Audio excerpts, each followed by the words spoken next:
Hej og velkommen til Strikkelotions Hækleskole. I denne video kan du lære, hvordan man laver en dobbelt stangmaske. Jeg har lavet et lille stykke her med fastmasker på, fordi så er det nemmest at vise. Jeg starter med at lave 4 luftmasker til at vende på.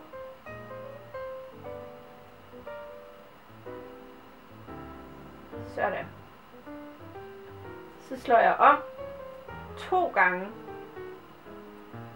for så at føre nålen ned i fastmasken, slå om, træk tilbage. Jeg har nu 4 masker, kalder vi dem, på nålen. Så slår jeg om igen, for at trække igennem 2 af dem. Så slår jeg om igen, for at trække igennem 2 af dem.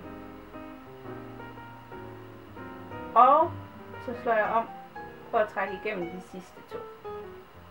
Jeg slår altså om først 2 gange, så ned og hente snoren. Så slår jeg om, trækker igennem 2, slår om, trækker igennem 2, og slår om og trækker igennem 2.